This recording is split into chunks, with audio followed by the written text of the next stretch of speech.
like this. I wasn't told about this. So this is all new to me. Production has hated me. What is happening? 166 days since V3 have picked up the win. Maybe today will be the day. But Melvin is all. Let's lead the way. How did this matchup go the last time we saw it? Well, V3 came in with a plan. They were men on a mission. They picked a comp that needed to be ahead off of lane and then win in 20 minutes. Yeah. Do you want to know the reality of what happened? Yes. What? Their Lucian Nami lane died for first blood at 7 minutes. That's the story of the game. That's all you need to know. Yeah, that is rough. And talking about 15 minutes, we talk about Sengoku, DFM, how they compare against each other. Today, I feel like it's pretty fair for all of us to say that realistically, we're looking for Sengoku to be clean, clinical, and pick up a strong win here to really prove that they are as good as we think they are. DFM, at the moment, though, have a 2,585 gold lead at 15 minutes on their average. Sengoku, a much slower paced team, only 204 gold diff at 15. And if we give all the stats, V3, however, minus 2,224. So, this is a time where Sengoku definitely could build up leads. Middlecott, do you feel like Sengoku's way to win here is just clean, clinical, take the early game and win? Or do you think they'll play their standard, you know what, we'll chill out in the early game, play it to that mid game, and then just win the game? I think it's difficult to make an assessment about how Sengoku are going to have to play this one out against V3 because to a certain extent, you could kind of just stick these lanes like in the game and Sengoku probably just win through lanes without actually having to perform any macro plays. I don't think that's going to be the case. I still think that they are going to be able to attain these advantages in lanes, but they need to be moving around the map. They need to be playing out the clean macro because I think anything other than anything else than a clean win today, it is a loss. Effectively, you may get a W on the scoreboard, but a team that is right at the top of the table, that is attempting to contest Detonation Focus Me, should not be having any slip-ups against V3. Yeah, it does feel like V3 are kind of like, it's a stumbling block, potentially. You know, like if you do start to trip up and you have a bit of a rough game against them, then people are going to question you. You're going to be like, wait a minute. Definitely. Yeah. This isn't how it should be. Melvin, if you're a V3 supporter, which I know you're not, do you maybe like say, okay, run back the early game? Do you say play the late game? What's kind of the niche that you think they can fill? Because obviously we're still looking for V3 to really find what makes them win. I think that the best chance you have is to look at the patch notes and go, okay, here's all the things that got buffed, and here's all the things like Sivir that weren't meta. Let's see if we can throw Sengoku off and pick as many of these things that they are just not going to have that muscle memory for, they aren't going to be ready for, and look for slip-ups on that route. Because I think that is the only way that the V3 banana peel reality becomes, well, actually reality. A thing. Yeah, there you go. So I think that in this game, my biggest question is the fact that if Sengoku don't look as clean here against the team that hasn't won for 166 days, as DFM just looked against third place last game, right? There's a very clear margin to hit here. There shouldn't be games getting dropped. There shouldn't be kills falling down that are unnecessary. You can play this game as casually as you like for Sengoku, but at the end of the day, like you said a minute ago, Middlecop, this is a statement game. I mean, honestly, I think a perfect game from Sengoku here. Obviously, it's a difficult achievement. It's something that is quite hard to actually get on the board, but I don't think it is unrealistic for them to expect a performance of a perfect game or something very, very similar. No, I definitely agree. I think that this is like, it's clear cut who we think are going to win. You know, we're not even need to ask for predictions here because if you predicted V3, then you're just on the hopium like Kashka and shout out to him. And you. Me as well, yeah. I'm a big V3 fan. I will say V3 have burned me a lot though. So right now, I'm not necessarily feeling to predict them to win, but I'm always secretly hoping that they win. You know, that's how I feel at the moment. You know, after the 777, the 888, I feel like V3, you done me dirty. You know, that's not okay. Maybe we'll come back to it when we're 0-41 potentially against CGA final day. That's what I'm saying is the history book making game. So that's where I'm really looking to get hyped for. But one thing I'm not hyped for, and I want to see what you guys think about this one, is Sejuani top. I want to see it gone, man. Day, I want to see him on a new pick. Melvin, what's your thoughts? Yeah, I don't like this champion as just a concept. I think that if you have a jungler who attacks a lot and is melee, you get the logic, but you need to be like super camping that lane, and it needs to be punishing something like a Kale who can't play the lane phase normally. Any other situation, you're picking it into an Ornn, you're losing. You're picking it into a Sarn, you're losing. You're picking it into a Gangplank.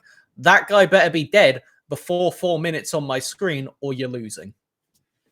Yeah, and it's not flame to Day. I actually like Day a lot, and I think this is kind of why I have the problem with it. It's like, I think that when he's played the Camille's, he's looked aggressive, he's looked active, he's looked like he's making the plays. On the Sejuani, it's like, okay, he maybe has a decent few minutes, but then it's kind of like, oh, he didn't really do that much. Whereas when he was on the Ornn, at least, because it's not all tanks, it's just Sejuani. When he was on the Ornn, he was actually very competitive. So that's kind of my take on this one. Middle court, do you feel like there's more problems than just Die, or is this actually like, you know what, a big key piece is to maybe them bringing themselves back into a more competitive state? But J-Real, to answer your first question, do I think there are more problems than Die? Yes, I think there are a fair few problems, but I think that you need to start from somewhere, and I think the top lane is probably that place for V3. Die has been possibly the brightest shining part of this roster. We've seen a couple of strong performances from Yu-Gi-Oh, especially on stuff like the Swain and the Zoe, which they're a bit more comfortable on. Unica has had some decent stuff as well, but I think the top lane is where you need to make it happen. You need Die on something that can exert pressure, be that a Camille, be that a Gwen, or even just the Gnar, which we've been seeing as possibly like the premier, the Z-tier top laner at the moment. Get him on something like that, and then gank for him. Get him ahead of the lane. That's really the only shot I see for V3 in this matchup. We will find out what they do decide to pick and ban. We're going to be going into the second draft of the day, the second game of the day. Melvin Izzle, middle court, take it away. Thank you very much, Mr. J-Real. Mr. J-Realness, to give you your full name, as yes, we are into draft V3 here on the blue side. Sengoku on the red. Silas taken away from Jet in the mid side, and NT's Tahm Kench is also off the board. A couple of aggressive bot lane picks taken away by Sengoku. And I'm taking a look right here, V3's ban, and that Silas first really does start to spell some questions. It means things like the Swain, the Lissandra, even potentially the Sivir. These are all champions that get absolutely mullered by Silas being in the game. Obviously, you're also removing Jet from one of their best champions, so it's a win-win. Makes a lot of sense. As Sengoku, like you said, they can just ban whatever they fancy this game. It's not necessarily about meta, it's just about removing those risk factors. Yeah, it's the champions that do give V3 avenues into the game, and I think Kalista and Nautilus both offer so much engage potentials that they can be those sorts of champions, and the Zoe, a comfort pick from a Yu-Gi-Oh, as we've already discussed, something that he really, really favors and has worked for him a couple times in the past. There's that Gnar locked in for Washidai in the top side, a big pick in the meta and a big pick for V3. But the thing is, Sengoku were one of the teams that debuted this Shyvana top lane. So I'm expecting to see that for Paz, if not a different kind of count pick that works better with their comp.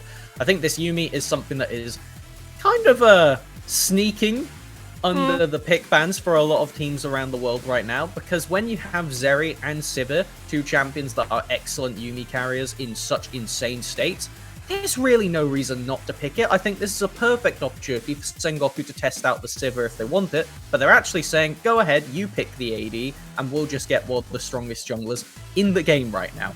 And I think this is the problem that V3 have had in their bans. The Silas, the Tahm Kench, and the LeBlanc are all excellent bans, but it means that you can't take away these strong meta picks that Sengoku are also going to be incredibly competent on, like that Yuumi, and like that Poppy, who, again, one of these Z-tier picks has dominated the LJL for so long, and is finally starting to get some global recognition.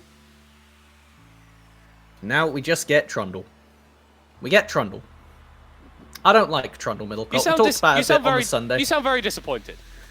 I really don't like Trundle, especially this early into a draft. There are so many ways. You could just lock in Ezreal now for Sengoku, and Trundle does nothing. They can't play the game. The matchup in the jungle is fine. It means that if you do catch once out, then you can force out an early summoner. But the thing is, the Poppy usually goes for Phase Rush, which means that the slow, the whole thing that lets Trundle get on top of them, gets immediately mitigated. You have got the Aphelios picked up now, as we will get the Zeri also able to get over that pillar, picked up for Sengoku in response. And it's another Z-tier pick. Melvin Issel, I don't think that Sengoku have actually drafted anything weak at all on their side. So, and V3, they've already put themselves in a little bit of a hole. This Aphelios is going to get countered in terms of support bans that can come out from Sengoku here.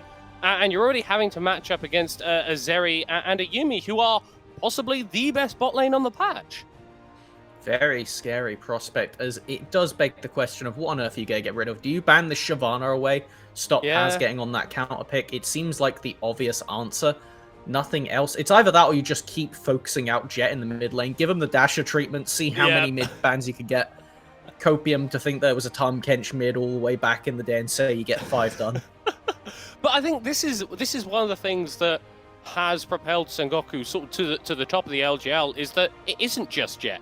Vital and Paz and Honey, whenever he plays, whenever that may be, do offer strong carry threats. I know it pains you, Melvin, as well. I had to bring it up. But this is why Sengoku have been able to contest teams like DFM in the past and have been so dominant against other teams in the region, is that every single lane is a threat.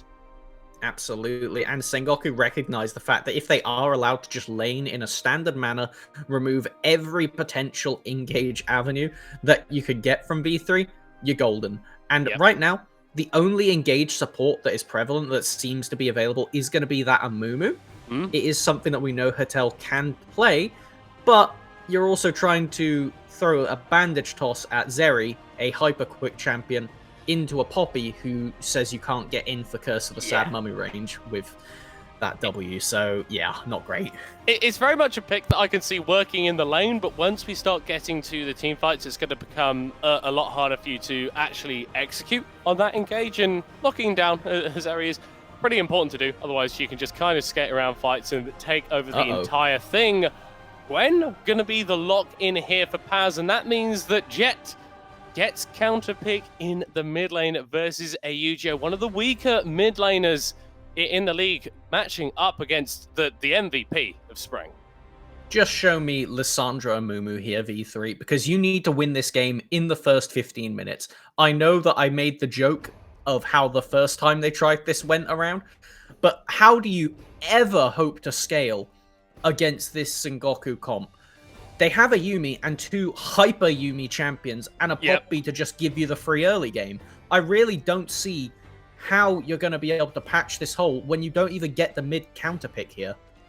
And this is sort of what we see a lot from Sengoku. The difference between them and DFM that we were sort of talking about on the desk is their laning is strong enough that they can go for these compositions which are a little bit more greedy in terms of the scaling. We do see the Renata and the Lissandra locked in for V3, so a lot of engage potential there. Nyla being hovered. You can't pick that. Is she not enabled? Okay. I'm pretty sure she is not enabled. You have to be out for a week in the patch before you can do that. So this is just Sengoku given the heartiest bit of BM available. What S-tier pick do you want next? Yeah, there's a fair few on the table. It is actually going to be the Irelia. Locked in for Jet, matching up against the Lissandra. Melvin Issel, are you able to shed some light onto this matchup?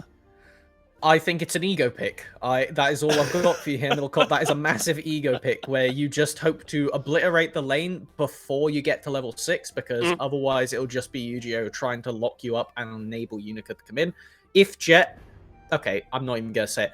When Jet outplays this lane by managing the minion wave, it means that Yu-Gi-Oh! Won't be able to approach because you could just freeze the wave in front of your tower. It's something that a couple years ago Faker really spread across the world with just this melee champion wave management, being able to abuse these short range mages like the Lissandra. It means if you ever walk up, you get dashed on, you get stunned, you get chased down, and you just die. So awful time for Yu-Gi-Oh! Unless we see Jet get 5-manned every minute or so. That's my copium here for V3. I mean, that did tend to happen to Faker a lot. I remember, like, casting my mind back to sort of international events sort of 4 or 5 years ago. Whenever you'd see, like, a wildcard team, it always seemed to be the team from the TCL from Turkey for some reason. At, like, 2.5 minutes, they would just all run mid lane, 5-man, so they could all go, yeah, we killed Faker, and then they proceed to lose the game. Well, on the resume, lads. Minutes. Yeah, it's happened. It's happened. We've got him. We took him down. And I mean, I don't think that Jet is quite on the level of Faker yet in terms of his legendary status, but if there was a player in the LJL who I'd back on an ego pick, definitely would be him. And this is the 9th unique champion for Jet this split alone, most played champions are 2 games, everything else at that 1 mark. So this is just another thing that I feel like this is probably the best value you could get from Sengoku in this game. You get to practice all the meta champions, and you get to also practice a very scary ego pick. Because the thing about this Irelia is she's not in the best state after durability, but in reality, everything about her and her items, particularly Blade the Rune King, is absolutely insane right now. So all it's going to take is a very minor change. It doesn't matter what it is. It might be just having a Yuumi in the game for you to pop off and this champion to suddenly become a very terrifying ban in those best of 5s later that Sengoku are obviously planning for. Well, we're going to have to see if V3 can weather the aggression of the MVP mid laner in the mid lane. As we are jumping into game, V3 Esports going to be here on the blue side, Sengoku on the red. V3 still hunting for that ever so elusive first win of the year. 166 days this roster has been together, and in that time they have not been able to take down an enemy nexus even once. Sengoku have been taking down enemy nexuses like it is going out of fashion. One of the most dominant teams in the LJL as it stands will really want to stamp their authority on this game. So we've got quite a lot of different ways to talk about this before things start to fall apart. So where do you want to go for at the beginning? We've got this invade attempt coming out from V3, but after that, once it's resolved, I want you to give me a lane and we'll talk about that. Okay, we'll do that. Well, it doesn't look like this invade attempt from V3 is actually going to be an invade attempt. Kind of just chilling in this bot lane bush. Is now going to start to move forward. Vital does have the cleanse, so if any rogue CC does find the Sengoku AD carry, is going to be able to get out of that one fairly easily. But I like this from V3, trying to throw a little bit of a spanner into the works of Sengoku and creating a split map. Seeing what happened in the previous game, split maps are very annoying when you have a winning bot lane matchup. You've got those double ranged versus, well, I know Yuumi is ranged, right? But you're against one champion, effectively. You're against Zeri with a shield in lane. So this is really clever from V3. I like it. It's probably the best thing you can do to try and leverage this, what should be winning lane bot. And I just love looking at Jet in the mid lane, just sort of like hovering around the movement, constantly just toying with Eugeo, playing the mind games against this Sandra, who honestly is one of those sort of safer picks. And I feel like if this lane was nameplates off, you'd be feeling pretty happy if you're Eugeo. I think actually in general, if it was nameplates off, V3 would be feeling pretty happy about their comp overall. But we know that Sengoku just have this knack to get these compositions to the later stages where they can be so effective. And the thing is, with this mid lane matchup, just to see with the nameplates on, well, because of that level 1 engage from Jet, Eugeo has 1 corrupting potion left at 3 minutes. It's not even 3 minutes at this point. So as soon as that is gone, this is going to be Eugeo laning against Jet with a Doran shield and cookies and a potion with literally no stats from their first item. So as bad as the prospects gets, there goes the final corrupting potion, and the timer begins for when Jet will look for the solo kill. Yeah, obviously this Irelia has a load of inbuilt sustain for herself as well. And Jet, with complete control over that mid lane wave, is going to take a little bit of a cheater recall, get some extra power, and try and lock Eugeo in this matchup. He's not only done that, but Jet also has 1 off of perfect CS, as we see with the Cull picked up, teleporting back into this lane. Such a dire spot for Eugeo. You'd want to be able to base and look to pick up that lost chapter early, or at very least some mana, so you could try and sustain in this. As we do get, returning back to the junglers, just what we expect, Unica picking up this bot skull, and there it is.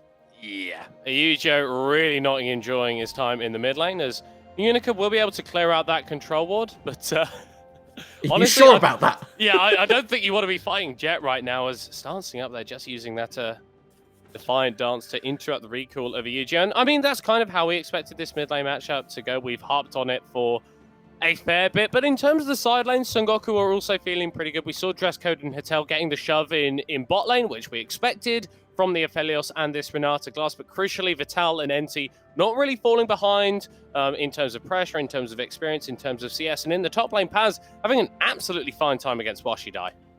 Yeah, I think we should probably acknowledge the fact that Gwen got a lot of changes on this patch. So to run down every ability, even the passive got changed. So the things you need to know.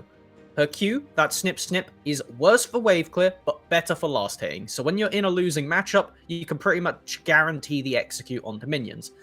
They also nerfed away that mist, so it's a second shorter, but you're a bit tankier. So it kind of compensates for your what should have been laning weakness picked up. The E, that little dash that she gets, much less frequent in the early game, with the cooldown going up and the reset being also a bit hard to get until you have points into it.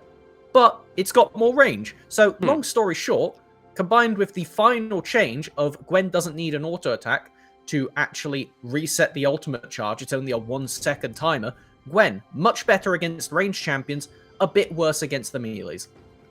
That's a pretty succinct summary. I mean, you've got a few of those ranged characters on V3 that you need to try and find access onto, and I think that if there was any criticism of the Sengoku comp, apart from how late game favored it is going to be, it doesn't have a super reliable engage tool. So if Paz, if maybe even Jet can offer that going forward on these big late game carries, then they're going to be feeling pretty good about that. As Vital and Dresscode trading in the bot lane, and the Zeri actually coming up relatively favored, as once is going to be found by Unica, but a level lead for the Poppy and a pretty significant CS advantage as well over the Trundle.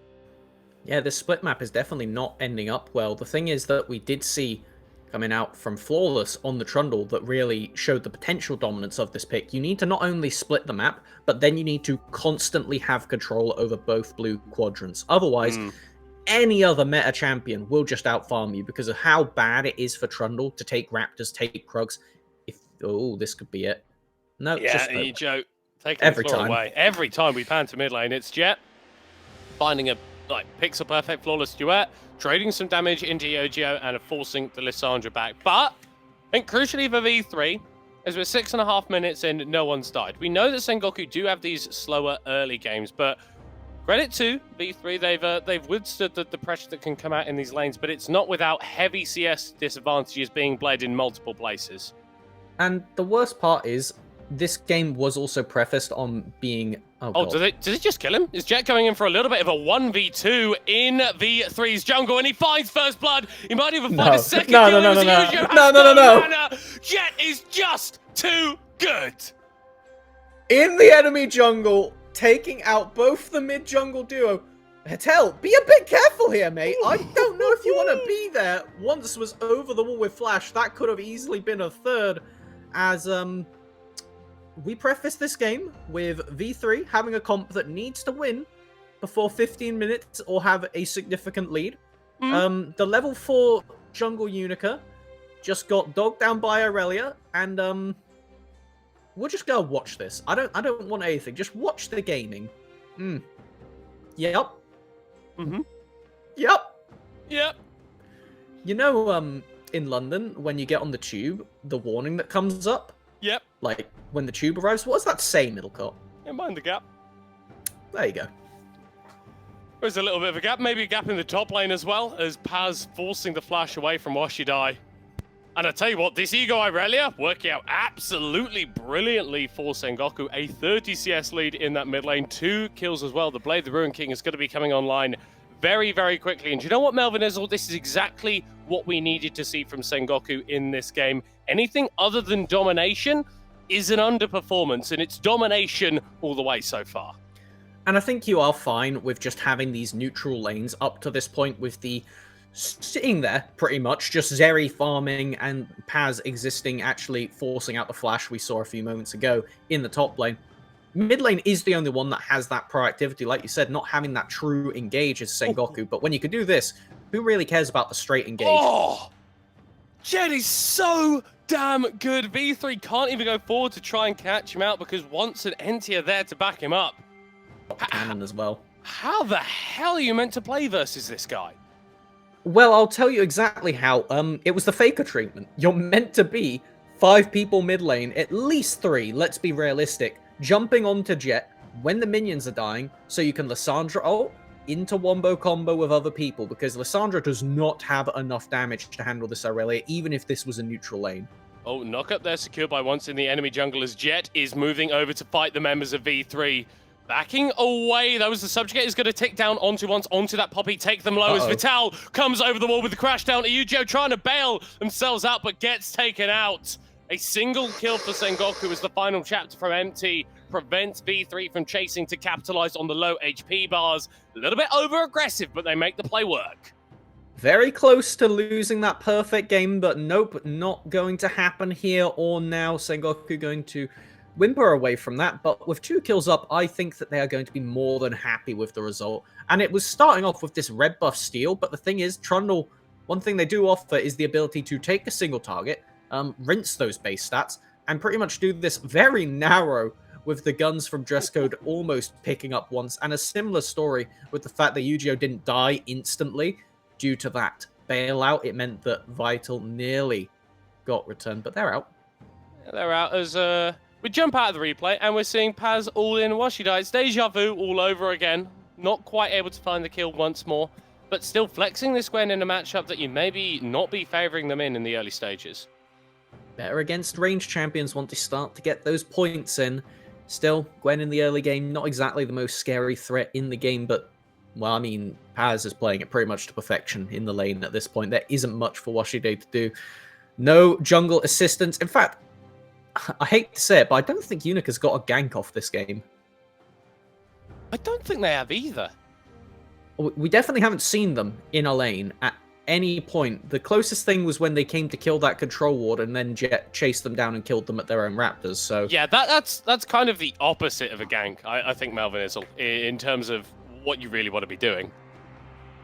Yeah, it's not what you want when you're the jungler who not only gets outscaled, but has less utility. And, okay, I'm a Trundle hater. We know that. Yeah. The pick isn't great. The pick is very good in extremely niche spots. Everything other than that, you are asking for trouble. And V3, I feel like this is going to be another one of those moments where they're in trouble, because once looking to collapse onto this bottom lane, the Dragon is up in 27 seconds. This is just going to be a bit more of the same. As Herald going to be summoned in the mid lane. Yu-Gi-Oh! At least with half-decent wave clear on this Lissandra, so the tower not going to be falling for a little bit. Now as Vital and Hetel are going to be finding each other. It's actually Sengoku who are getting engaged on here, but the dash over the wall, enough to take Vital to safety. Really significant point that we just saw there. As, hold on, I'll let Once get this dive off first. No, not going to opt for it. Cool, that's fine. We saw that the Renata ult came out, but the thing is, when you're against a Yuumi, all you're doing is buffing the enemy's damage in that situation, where Vital just got all of the Berserk bonuses, but had only enemies to hit. Thing is, Zeri, because of the weird Q versus right-click interaction, actually does basically no damage when they've been Renata ulted, so it's actually a very irritating matchup for this pick of Hatel. But, I mean, credit to them. They've piloted it all right, and the later we get into this game, the happier that they are going to be feeling as, second Drake of the game picked up for Sengoku here. I believe we are going to be getting a Mountain Rift, which is always fun to see. Oh, no, it was a Mountain Drake taken down. Which Rift are we getting? This is Infernal. You can tell by the... it's slightly red. Yes, that's it. It's the color palette change right there. Somebody went into the paint and then did a little sampler on one of the Infernal Dragon's wings. It's like, all right, and empty bucket on the rest of the screen. God. Do you remember when the rifts came out and the Ocean Rift was just awful? You couldn't see anything through all the rain? Yeah, nah, it was an average day in Britain. Oh lord, you had the UK Rift coming out, and not particularly pleasant right there. Everybody complaining, no umbrellas available. As well, that was the weirdest thing about the UK Rift, is that it would spawn chavs on sort of every jungle entrance. Jesus Christ. God alive.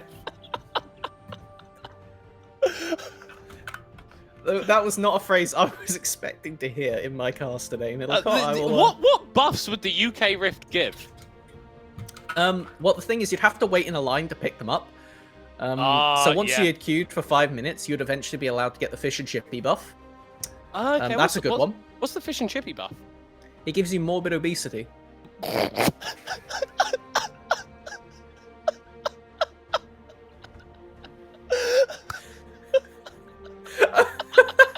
So there's a team fight happening right now. There's a team fight happening. No perfect game for Sengoku, as Jet's actually been taken out, and once is incredibly irritated about that fact as Hatel's being jumped onto as Vital is going to be able to go forward, dash down, chasing the Renata Glass King, taking her off the Rift. 2 for 1, but no perfect game for SG.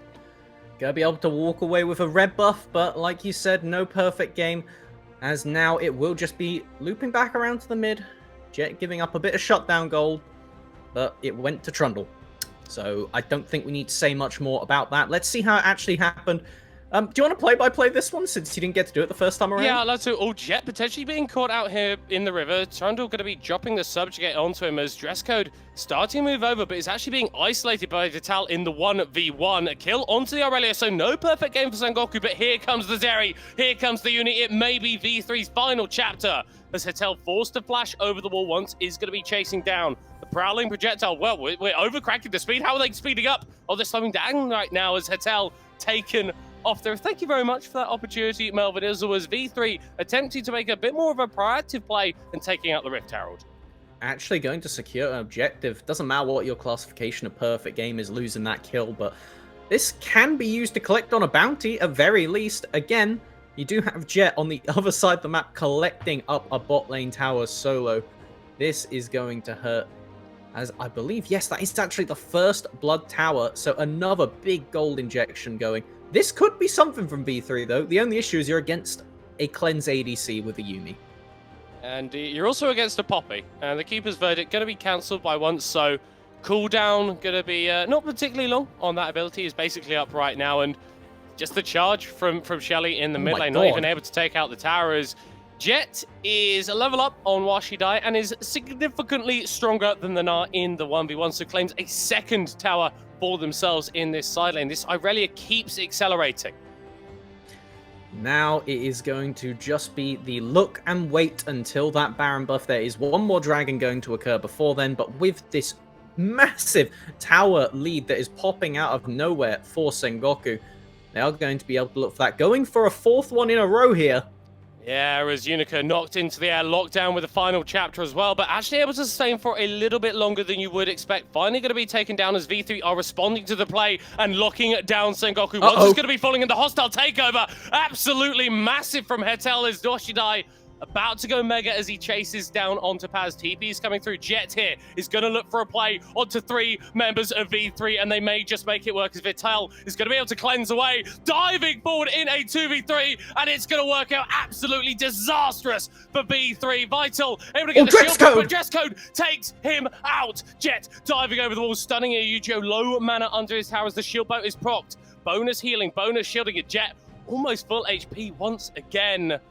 Dresscode maybe on the run shortly and is not going to get chased down by the Sengoku mid laner. Claims Wolves as their final prize. He's going to barely be able to escape with that one. Trading neutral and up, actually. I tell you, like, it was the 2 for 1 when you approached with 2 members into 4. And let's just watch how this started off, because it was Sengoku. And you could see that Paz is taking advantage of those Gwen changes. Look, no auto attacks required to get this. That Trundle would not have died if it was pre this patch Gwen, as now you get the counter attack from V3. Actually really good stuff from Hatel, being able to catch out the Yuumi and get the chase down, but here is where it all goes wrong. Yeah. Jet managing to get that first proc, instant into the second, chase down, but watch Hatel here. The fact that they bail out themselves means that there is no Irelia Q reset because the target didn't die when you went in. So Jet is actually left around here and has to go on top of the Gnar instead of joining with their ADC and trying to collect Dresscode. So, able to get something is V3, but not a massive win at the end of it. They're still going to walk away with more kills than we expect them to get this game. Yeah, but it felt like they just got a little bit too excited on the back half of that play. They saw the massive ultimate that Heta was able to get down, and you saw Washidai jump over the wall, wanting to continue the trace, wanting to get as many kills as possible, and just overstepping slightly. And Jet and Vital are absolutely players that will punish that, as once going fishing for a little bit of blue buff and steals that one away from Unica, who has not had fun at all this game. And despite the good stuff that V3 were able to do in this fight, it's still Sengoku who have a 7,000 gold lead. It's still them sat on 3 dragons, and it's still them making another proactive play in this top side. Once again, Unica being jumped onto, but this time taken down a lot more quickly. Jet is going to be falling relatively low here to Washidai and is actually going to be taken off the board. And now, once he's potentially caught out, but a good flash takes him away from the fight. Baron spawning in 23 seconds. Sengoku still have their jungler. I don't think they're going to look for it right here, but it means that V3 have no respite. Going to lose a mid tower off of the back of that. Sengoku saying, actually, you know what, we can't get the perfect game reality, so we're just going to play the scrap and then collect objectives off the back of it. It is giving V3 chances and potential to come back into this game, but when you have such clean execution as Sengoku, it really doesn't matter. Just watch how this went down on the initial part of the dive. Unica is basically dead before they get into tower range. Massive ultimate from Hatel, but it's only a level 1, so you really don't get much. But no minions, actually, for Jet to jump out because they've been pulled away by once going for the other side of the fight. Bit of miscommunication there. Picture in from picture, Sengoku. picture in picture. Bit of an engagement in the top lane and a 2-for-1 in favor of Sengoku. Not sure how that one broke out, but once again, it's in favor of the red side team. There's a reason that Irelia has historically been one of the worst matchups for Nart in the game, and oh boy. Yeah, I think Hatel's pretty dead here. Electroshock Laser not going to take them out as once claims the kill on V3 support. 4th death of the game for them. And now Sengoku, they feel a little bit more free, Melvin Izzle. The early game was a little bit cagey, but now they can kind of do whatever they want, including starting up a Baron at 21 minutes. Pressure is all off. Unica walking over as a Trundle without flash, if they will even make it there. Oh my god, so much damage, but dress code is going to get taken out. A 1-for-1 taking out Jet is a W for V3, but can they ingress onto the Baron pit? Washidai not going to be mega for a fair bit now. It's the keeper's verdict. Absolutely perfect from once. A Baron for Sengoku. No chances left for V3. This is why the Poppy is such an absurd jungle pick. Yes, they're strong early, but even when you don't have that many dashes, if you count the number on the enemy team, exclude a Gale Force, it's just Gnar Jump. That's the only thing you can block. But the objective control offered is so ridiculous for this champion. Oh. It's the UK Dragon. It's the UK Dragon. Unfortunately, every time you go to collect it in some kind of finals, it does in fact just disappear and you don't get to collect it. So that's unfortunate. But you hear about it when it's on the other rifts, though, which is nice. Oh, so, you can't stop hearing about it when it's on the other rifts. You have the Infernal Rift. I'm pretty sure I can hear It's Coming Home being yelled in the corner of my screen now. There's actually in the sort of like when they did release the new Drakes, they did leave a little bit of an Easter egg, and when the UK Drake does spawn onto the map, you do have Gaz in the top lane beating a drum, going, "Come on, Sengoku, find another kill," as they're able to take out a Unica. And really, at this point in the game, at Melvin Izzle, there is no hope for V3. Vital does way too much damage, and they are way too tanky with a Yumi on their back to get taken out. Washidai could trade autos as much as you like, but you're still going to be forced to flash away. And now a Yu-Gi-Oh! Is going to be falling down. Sengoku are playing with their food. They're playing with their fish and chips, Melvin Izzle, and they might just end the game right here. And they want that damn morbid obesity buff going in to collect those Nexus towers here. How do you ever approach? I don't think there's an angle. Washidai is about to go mega, but there is no wall to slam the enemy team into. Jet on their own, which is actually better to approach here? 3 people or 1 Irelia? I really don't know, as V3 trying to make a decision, but ripped apart by indecision there. Yeah, and Sengoku decide that they don't need to end the game just yet. 3 inhibs is going to be good enough to them. And hey, presto, onto the rift spawns the Infernal Drake. Soul collected for Sengoku. V3 with no hope of moving in. And I'll tell you what, Melvin Izzle, this is what we wanted to see from Sengoku in this game. That slower-paced early stage, but when they hit their stride, they do not stop sprinting at V3. And I am more than excited to see what Jet will pull out the next time these teams match up, because if it's anything like this Irelia performance, I'm scared on V3's behalf. And you've not even lost this game yet, but it feels like you're getting almost extra credited on. You know, like in fighting games, particularly Smash, when you're basically meant to already have died and you're fighting the next stock. Sengoku are just fighting the mental war right now against V3. Yeah, and I'm going to be honest with you, they're probably not winning because this award is incredibly taxing. It's total warfare for you as 4 members hovering around, yet 5 hovering around this Aurelia, and V3, it's their last stand. They have to go for something, but it is hopeless at this point.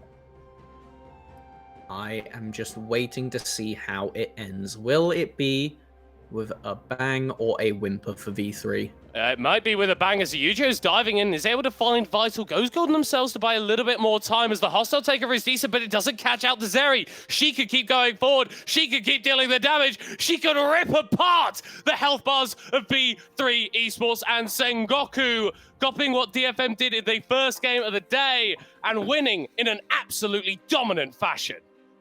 It is going to continue 166 days and no respite for the V3 squad. Another L for the table, and Sengoku continue to chase after DFM at the top of the standings. Great performance coming out from Sengoku. Maybe a little bit less clean than we would have necessarily expected, but fundamentally, Melvin Izzle, that was a 25-minute League of Legends game that never looked in any doubt for Sengoku. No, even when the fights got a bit iffy or when there were kills lost, there was always that miracle factor. Taking a 2v4, Sengoku saying, actually, give me a minute.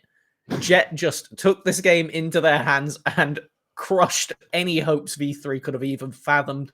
Honestly, I think you could have deleted 2 Sengoku members at the end of that game and they would have been able to finish up pretty cleanly. Jet had no say in the ending of that game. Yep. You could probably chuck NT off the screen and suddenly it's just even more absurd. This team looking great, looking exactly what we hoped from them. And I feel bad for V3, but I feel like if you put too much attention to it, it's just going to get sadder quicker. Yeah. Don't think about it. Don't think about it. Move on. Get towards your next game, as we are going to be jumping to a short break before we break down the rest of that Sengoku victory. We'll see you in a few minutes.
We may have not got the UK Drake, but I did get my bottle of water. And it's not Tuesday either. So I don't know. We talked a lot about the UK. I will say, is Infernal Drake the new global warming UK Drake, though? It was pretty hot on Monday.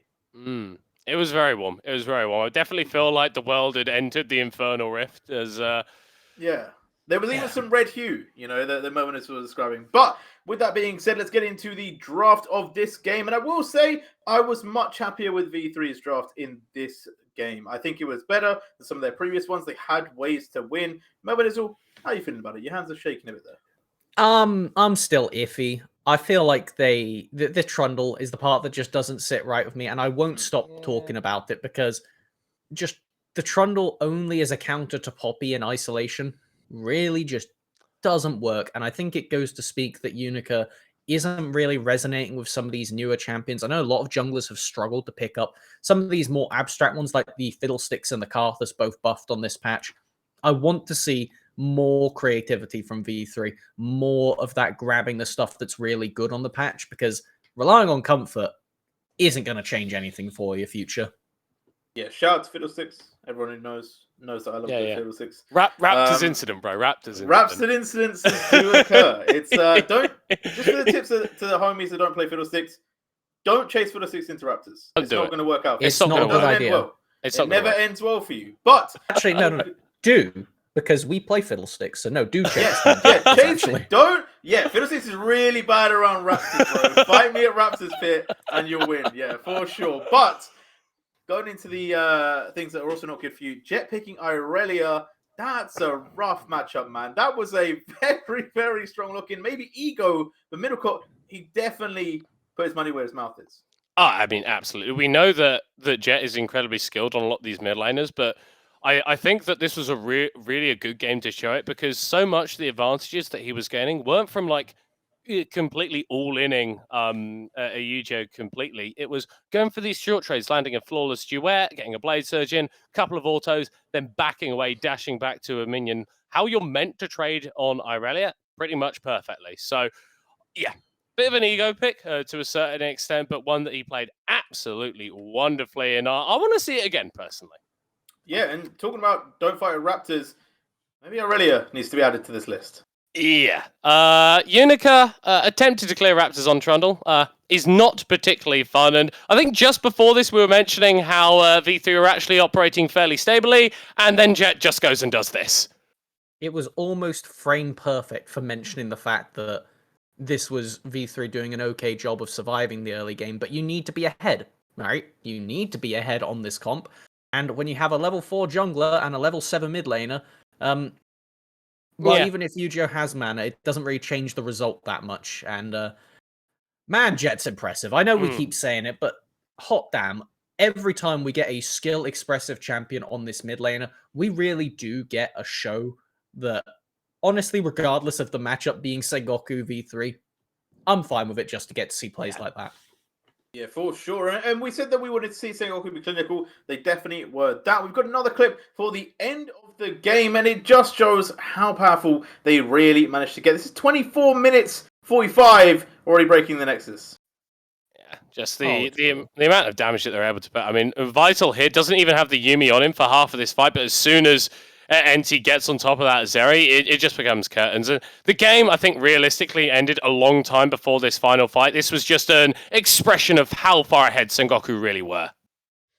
Oh, it's just so absurd to look at for the most part. And I think that this is the biggest thing, right? Like, you look at the draft and Sengoku had only super powerful meta picks and an ego champion. So looking to how this actually speaks for Sengoku in the future, it does make me happy to see that all of them are ready to pull out these meta picks. I know it's something that we had seen a bit. We had seen a Gwen game from Paz. We know that Vital does like going towards this Zeri as a champion. So overall, nothing particularly new, but reassuring nonetheless. You know, definitely a strong lock-in from Sengoku. They're picking up another win, keeping their movement going. But we have to compare them to. We've seen both of them play today. They both picked up strong wins. DFM versus Sengoku. Have your opinions changed on how this matchup kind of goes, or are you just waiting for the third and final fight? I mean, so after the DFM Sengoku match, I was kind of a little bit of this happens when you have two top teams playing against each other. If one team is able to find a lead in the early stage, it can often look a hell of a lot more one-sided than necessarily you would expect. But the way that DFM were able to play against Hawks was so incredibly clean, and it's another one of those teams that is a little bit higher in the standings. I think that Sengoku came into this game versus V3 with a bit more of a lackadaisical mindset to a certain extent, which would explain why we're seeing V3 picking up kills where maybe they shouldn't do if Sengoku was playing with 100% focus. So I don't want to take too much stock from this game in terms of how Sengoku are going to match up against other opponents, but it's really good to see that our two teams at the top of the table are willing to play aggressive in the early stages and willing to stamp their authority on the league. Yeah, and with that being said, obviously we are going to get to see them play once more. Melvin, do you feel like your predictions would have changed by then, or do you kind of agree with middle court, whoever gets ahead will win? I think that the only thing that will change my predictions up to the next DFM Sengoku matchup would probably be if Sengoku drops their game to the Hawks coming up. Yeah. That's the only thing that really sways it for me. I think that regardless of how clean you're looking, at the end of the day, there is a reason that in our initial cold open at the start of the day, it is just DFM and Sengoku dancing away. Both teams look so good, and when they want to, as we saw from Jet, the game just doesn't. You don't get to play, right, on the enemy team. Yeah. If you have a remotely good matchup, if you even have a narrow window given to either of them, they grab it. DFM really impressed me earlier with recognizing the fact that Dasher on that Swain was useless until they pick up the Rylai's, and so they force onto them continuously in those fights. This time around, there wasn't really much thought behind it. This was just the players of Sengoku with better hands, and yeah, that's about it. Nice. Well, cool. We get to see the Juggernaut match happen on day 16. So 4 game days away. So it's not too long for you guys to have to watch that. But we got a lot of action before then. We're going to go for a short break. We're going to say goodbye to Middle Court, goodbye to Melvin. This one, I'm going to bring in 2 new casters. And then we'll be watching CGA versus Rascal Jesters.